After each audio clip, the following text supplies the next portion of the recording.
Between 2000 and 2004, this was like the prime of my life. I grew up in Van Meter, Iowa, went there K through 12, graduated with 32 kids, and in the fall of 2000, fulfilled my life's ambition, which was to leave Van Meter, Iowa. I went to study history at the University of Pennsylvania, and over those 4 years, amassed a juggernaut of a resume based on numbers and recommendations, which is the envy of all other kids. By my spring of my senior year, that's 2004, I was applying for something called the Turon. And the Turon would send me to any school I wanted, pay my tuition, pay my room and board, and give me a little walking around money. Obviously, it's a competitive scholarship, but when you look at it, you're like, hey, 4.0 major GPA. My senior thesis was with a Pulitzer Prize-winning professor. I was a McNeill Scholar to St. Andrews in Scotland, went to Germany, president of the St. Elmo Club. One reference was that from the head department of St. Andrews University. Another reference was from Jonathan Steinberg. The only other reference he had written for the Turon was for a guy who went on to become the managing editor of the Financial Times. And of course, number 8, Midwestern charm. That's one thing they couldn't take from me. I was one of the 20 finalists. They picked 4 kids. I was like, well, I may not be 1 or 2. Be modest. But I'm definitely in the top 4. And so from there, I'd go on, get a master's at St. Andrews. I'll say hi to Will and Kate for you. After I go to St. Andrews, I'd go to somewhere like LSE or Oxford.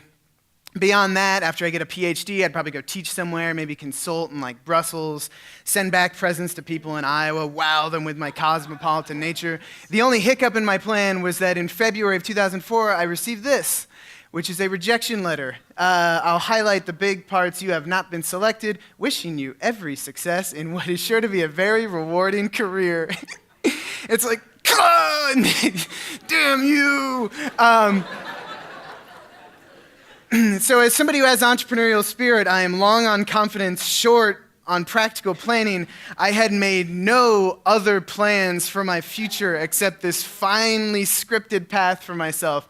So I had to do what a guy in my fraternity called reevaluating my entire life. According to math, and I'm not a math expert, I had about the next 52 years of my life totally wide open. 48 years of my life wide open if I took up smoking, 10 and a half years of my life if I took up riding a motorcycle without a helmet.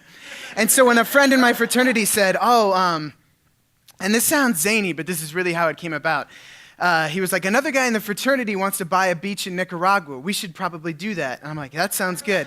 And he's like, all we have to do is put in $1,000 each. I was like, all right, well, not 100% sure how I'm going to do that since I'm unemployed. And he said, well, why don't we just sell T-shirts? And I was like, yeah, all right, we'll sell T-shirts. And that began the phase of my life that I'm in now, the life of a T-shirt salesman. My parents spent $200,000 for this. The business model was extremely simple. I would have a local printer print 100 shirts or so. I would travel to a college campus or a particularly busy street, hold up a T-shirt, as I am now. I'd have a bag next to me, and try to get total strangers to give me cash for those T-shirts. I'd stay with friends, and then I'd move to another city. If that is not an Ivy League business model, I don't know what is. In spring of 2005, I hopped on a plane from New York to Los Angeles and parachuted back into flyover country. I moved back in with my parents and decided I'm going to open a store in Des Moines, Iowa, where I will make T-shirts. In September 2005, Raygun opened to great fanfare. Everybody was so thankful that I was there. Well, light to moderate fanfare. Total sales were under $3,000. That's about $99 per day. That's 3 transactions per day, which during my open hours is like 1 transaction for every 2.6 hours. The staff was me. I was there 72 hours a week, which is a ton of time to think about how you should have gone to law school. It's like, I have chosen poorly. But I was contractually obligated to stay there. And so while I was there, I thought I'd make the most of it and work. In 2004, sales were about 60,000. By last year, we're up over around 3 million. I'm not sure what it is.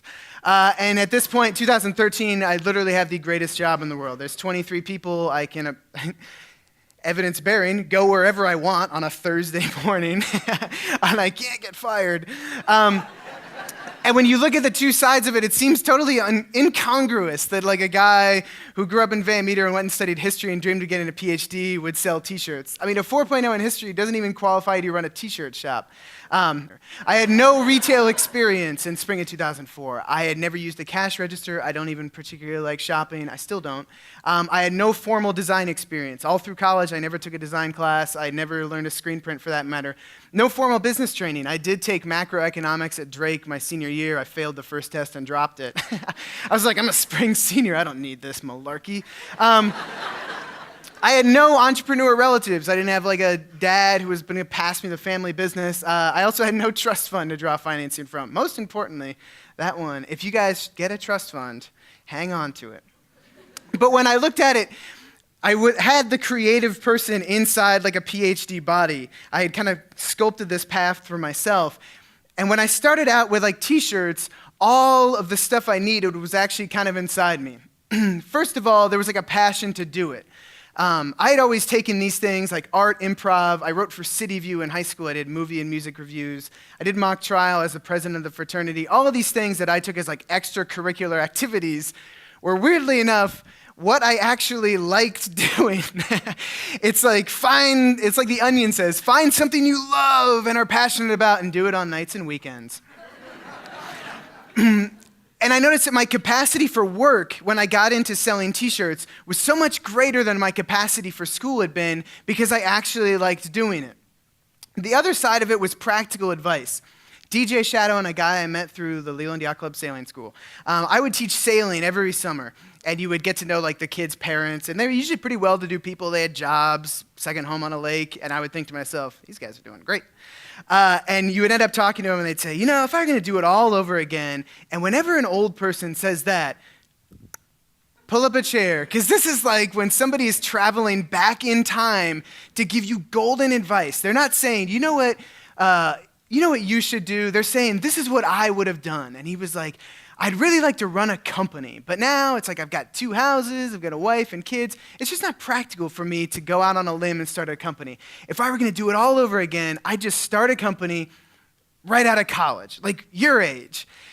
And DJ Shadow was a guy who I read an interview with him, and he said, you know, my whole life changed when it was Halloween, and I was at the University of California, Santa Barbara, just sitting in a dorm room with friends, and I had the epiphany that I wasn't having any fun at that moment.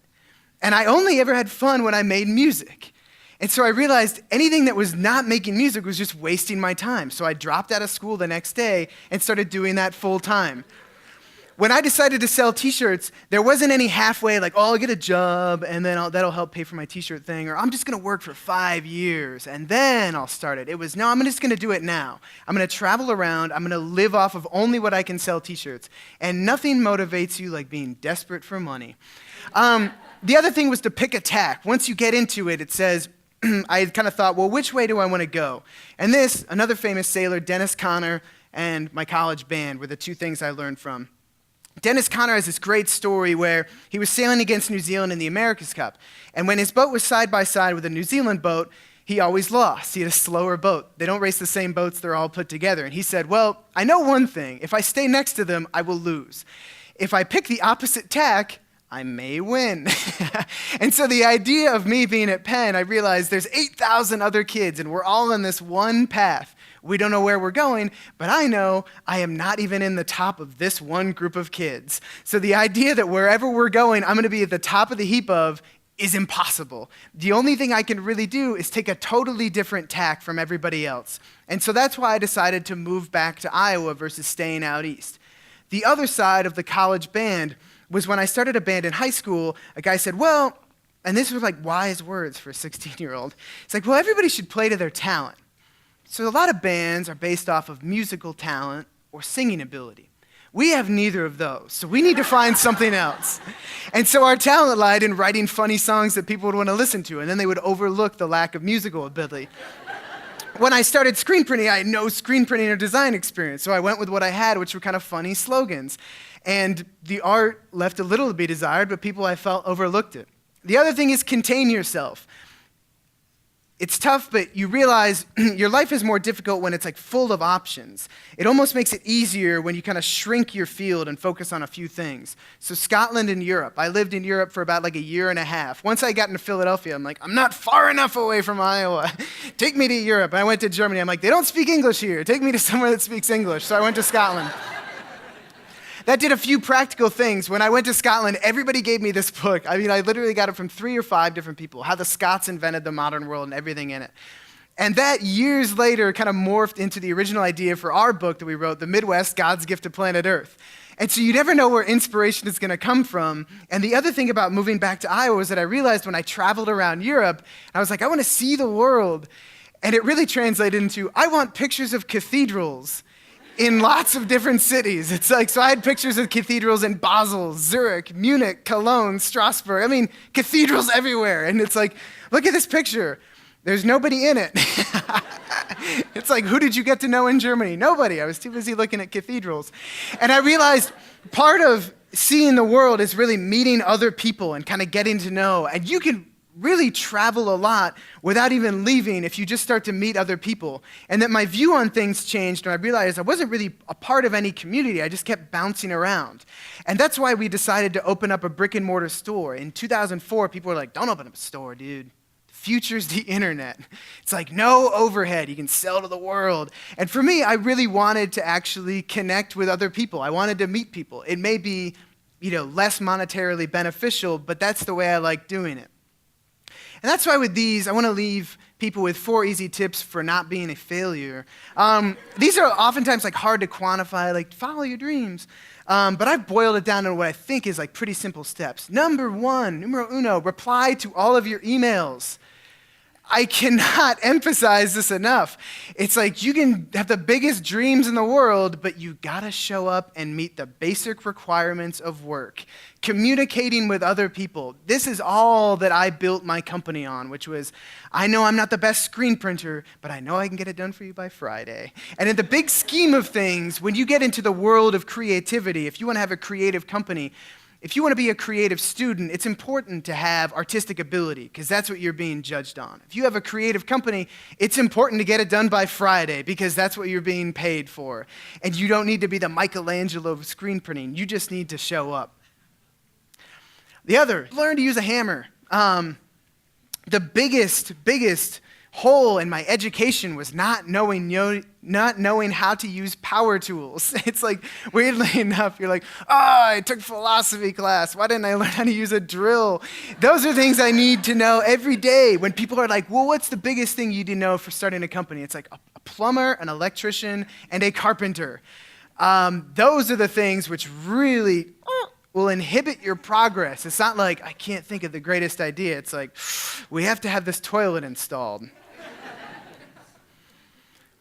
There's more to life than numbers. I always throw out like the sales idea of like, look how much stuff I sell, because that kind of gives credibility because people really put weight behind how much you're selling. Everybody kind of breaks things down. My biggest disappointment in Penn, biggest by far, was that when kids got together, they never talked about like, what do you think the euro is going to have an effect on the European economy? It was like, what's your GPA?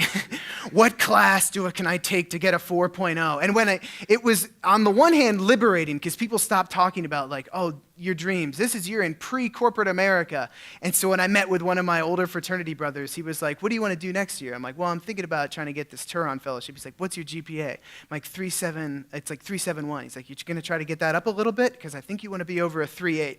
And it was handy to study to boil it down where your dreams did not matter at all. It was all numerical.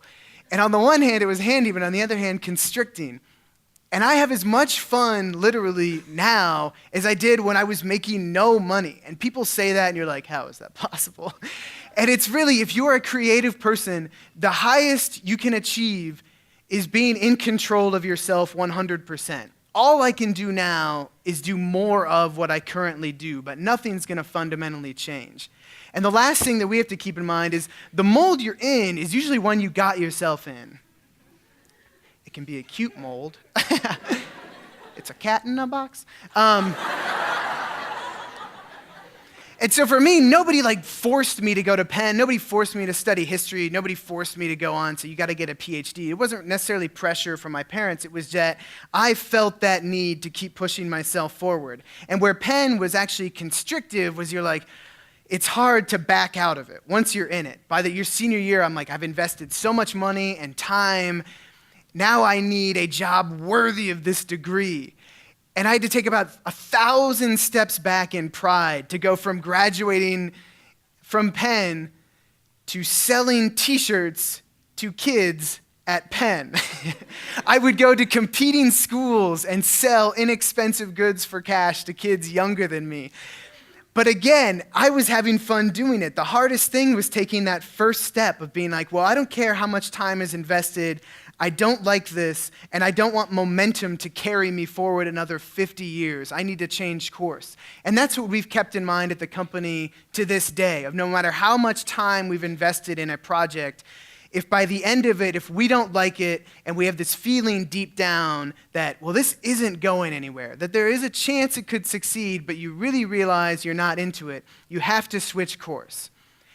And you only hope that in all of you, there may be a t-shirt salesman. Thank you.